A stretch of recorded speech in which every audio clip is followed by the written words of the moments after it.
Hello again, everyone, and welcome to video number 9 in my Ansible series.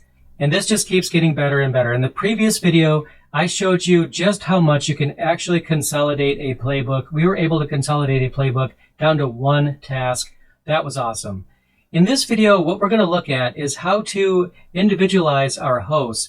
Because, maybe we don't want Apache on all of our servers. Maybe only one of our servers is a web server. Maybe we have a DB server, we have a file server, and we want to basically run different things on different categories of servers. And that's what we are going to take a look at in this video. So let's go ahead and get started.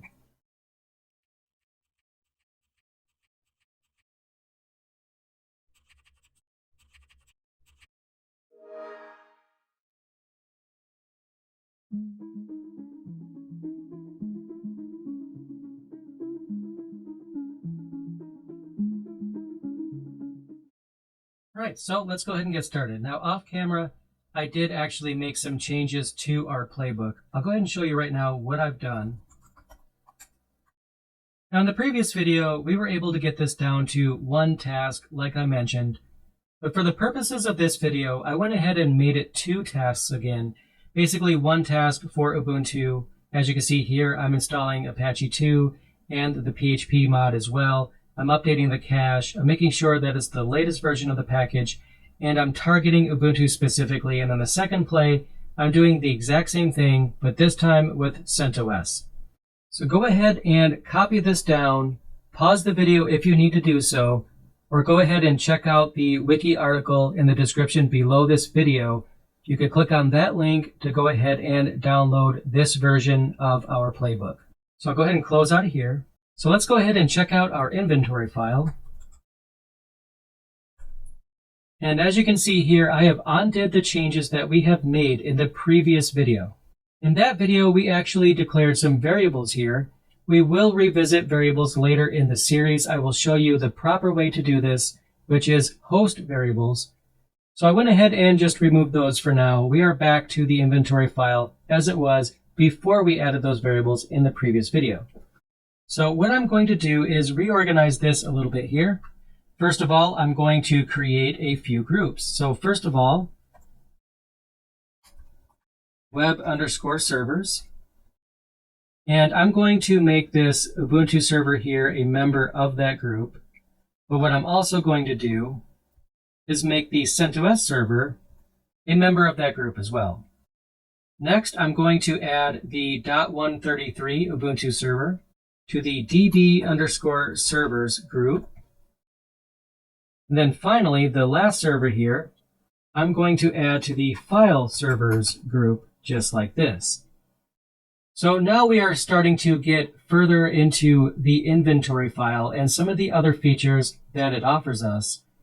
And right now we are able to create groups, as you see here, and put each server in its own group.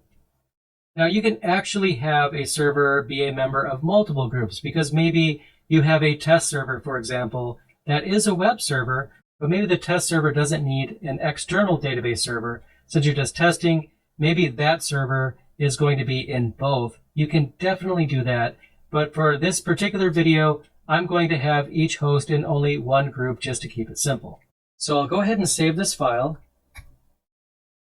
So what I'm going to do right now is copy our playbook to a new file name because our file name for the playbook is install Apache, but it's not just about Apache anymore. Now we are going to be doing some different things depending on what type of server it is that we're working with. So I will just make a copy of that, and I will copy it to this name, and I'm going to call it site.yml. You can call it whatever you want. But this is a playbook to provision the entire site, so to speak. We'll just pretend that's the case. Anyway, we'll go ahead and edit the file, and we'll make some changes. Now, what we have right here is hosts all. And as I mentioned earlier in the series, that is actually going to target all hosts. But we don't want to do that anymore in general. But it is useful to have some tasks be targeted towards all, and then other tasks be targeted towards specific servers. So what I'm going to do here is just create some new tasks. I'm going to leave hosts all for now. I'll do name. I'm going to call this task install updates, and it's going to be targeted towards CentOS. I'm going to use DNF.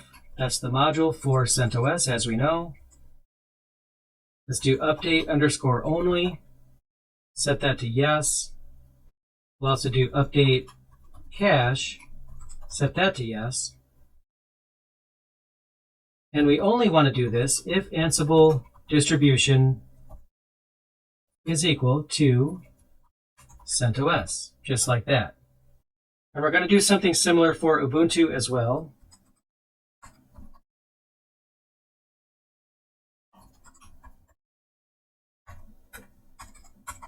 We'll use the apt module. Set upgrade to dist and update cache to yes. And for this, we only want to target Ubuntu, just like that. So now we still want to install Apache and PHP. So what I'm going to do is create a new section here. So right at the beginning of the line, and I'll just add a new line here just to make sure we have enough space. I want to run this section only against the web servers. We'll still need the become true, just like we already had in the previous one. We're going to set up some tasks. And we're going to basically leave the tasks that we have here, but we don't need the update cache anymore because we already took care of that further up. But otherwise, these tasks will be the same. And I'm going to go ahead and just go back here to the beginning. Let's walk through this to see what the heck I'm doing here. So first of all, we want to run some tasks against all of our servers. We don't care what group they're in, whether they're web servers, file servers, database servers, it doesn't matter. These are tasks that we want to execute on all of them. And when we are provisioning servers, we always want to make sure that all of the packages are up to date. And that's exactly what this is doing. So on our CentOS systems, basically it's going to go ahead and use update only and update cache with DNF, which is the CentOS way of installing updates. It's only going to do that with CentOS systems. And then we're going to do the same thing on Ubuntu. We're going to use upgrade dist with updating the cache.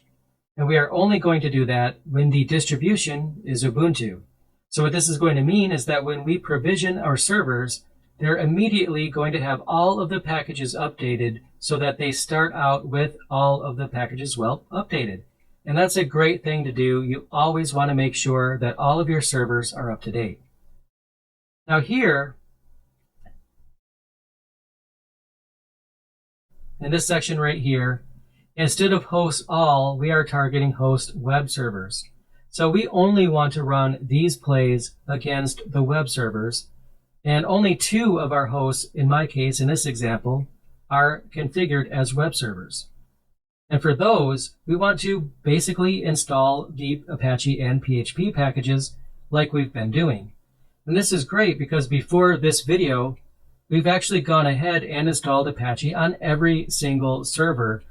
And while that might be okay if you are working in a shop where you only have web servers, that's almost definitely not the case that all of your servers are web servers. So you basically want to be able to target certain servers as certain things.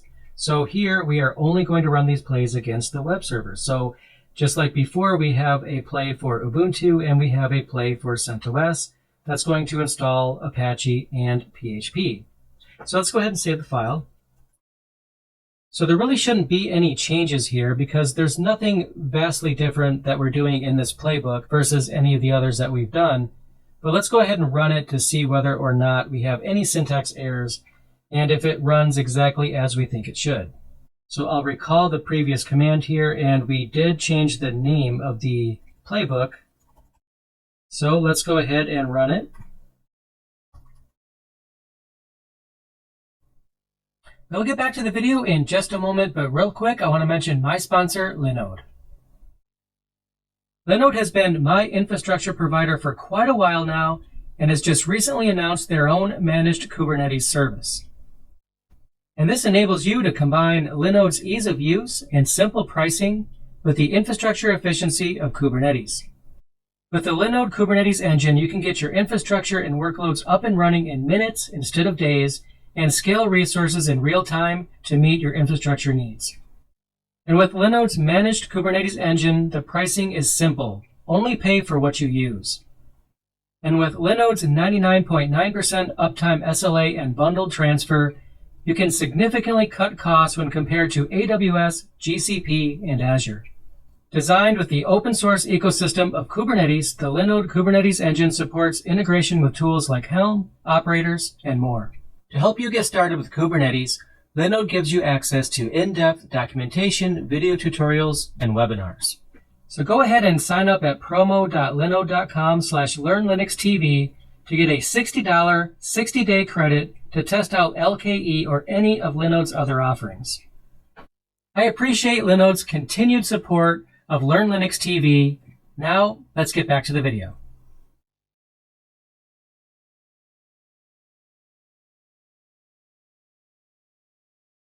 Now we can see that the output does look a bit differently. Even though we didn't actually have any changes here, it actually went ahead and executed the plays differently than it did before. So if I scroll up here, let's go ahead and walk through the output. So first of all, it's gathering facts, as it always does. And if I scroll down a bit, install updates CentOS. It's skipping the first 3 servers. Why? Well, because only the last one is actually a CentOS system. So you can see that it's skipping the ones that are not CentOS.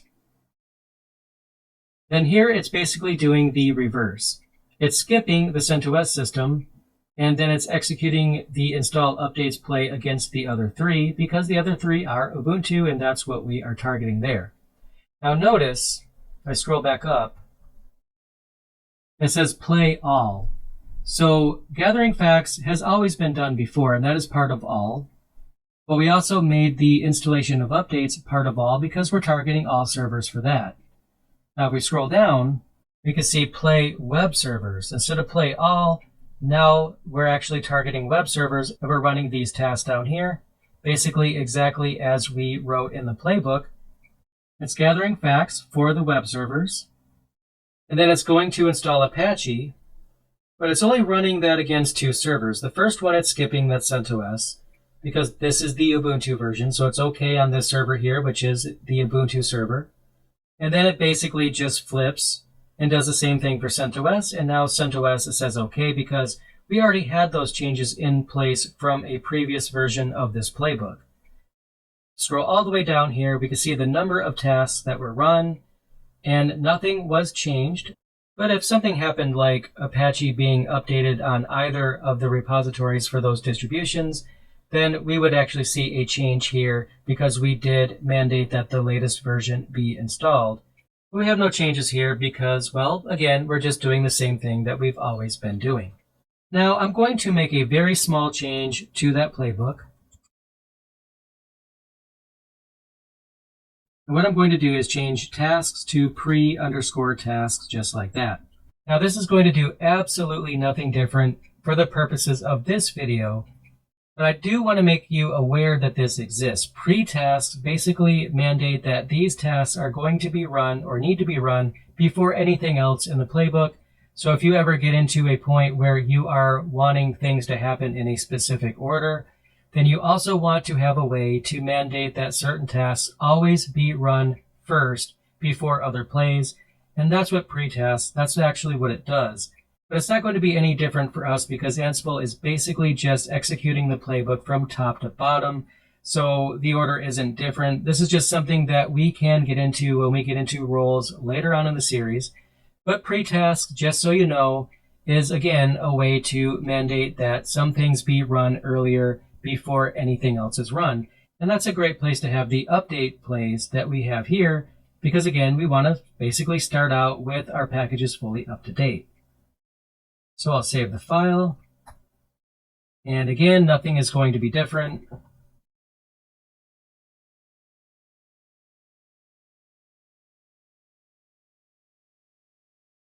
As you can see here, it's again the same thing.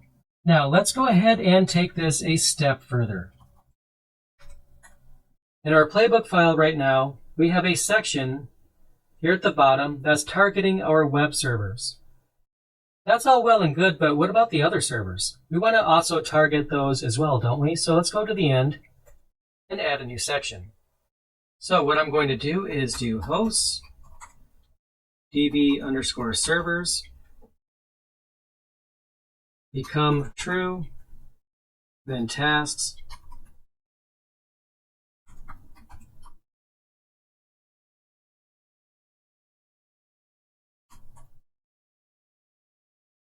So I basically am naming this task install MariaDB package.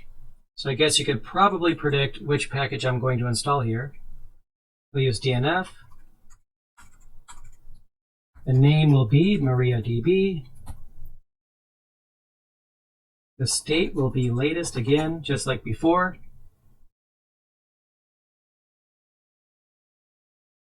And then when Ansible distribution is CentOS. That package is named differently on Ubuntu. So again, we will install Ubuntu, just like that. We'll use apt. And the package on Ubuntu is named MariaDB-server. Again, we want the latest version. And we'll do when Ansible distribution is equal to Ubuntu. So I will add configuration for the file server in a bit, but let's go ahead and run this first and see whether or not this works. Moment of truth.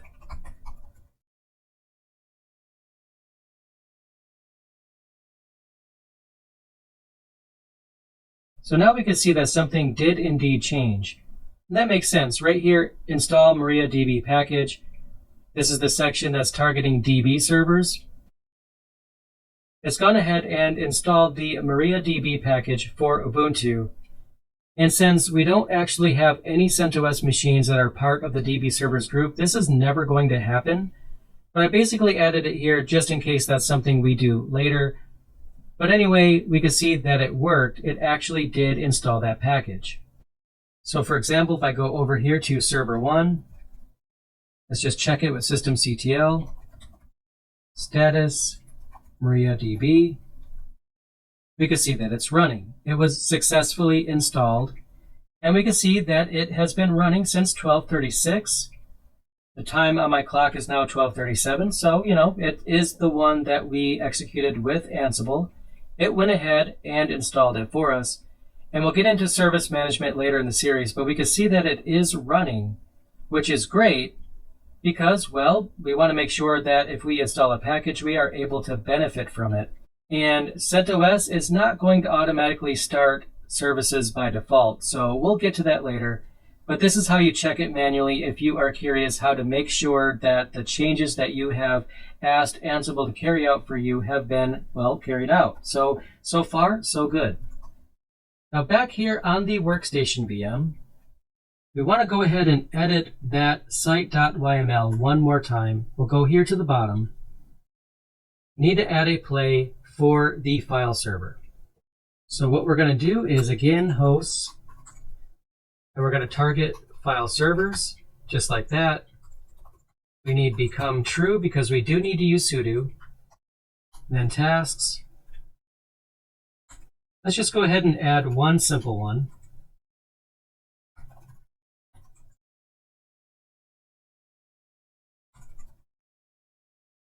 I'm going to use the package module because in this case, the name of the package is not actually different between CentOS and Ubuntu, which is pretty cool.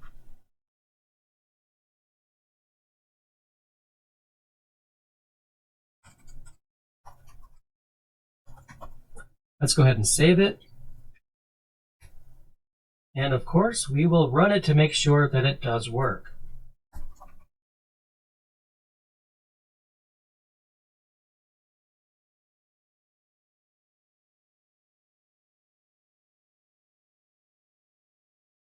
So we can see here that the actual file server has just had a change made to it.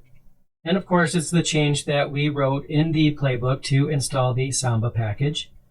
Now, creating a file server is beyond the scope of this video, so we're not going to actually test that we are able to reach the Samba file server, share files with it, or anything like that. This is just to show you that you can differentiate hosts by, well, category basically, and put them in groups. So we were able to create several groups. So for example, I'll just bring up the inventory file again. We set up a group for web servers, DB servers, and file servers. And we split the 4 VMs that I've created into those groups. So that way we can basically run different tasks on different types of servers, which is more akin to how things are actually going to be in the real world. Because let's face it, all of your servers are going to have a different purpose. So there you go. I recommend that you play around with this a bit. Go ahead and create a different group. You can call it whatever you want, and just make it do something else other than what I've shown you. So that way you can get some practice with groups. It's a very important concept to learn. And then once you have that down, I will see you in the next video as soon as I have that uploaded, if I don't already have that uploaded. So thanks for watching, and please like and subscribe if you haven't already done so, and I'll see you.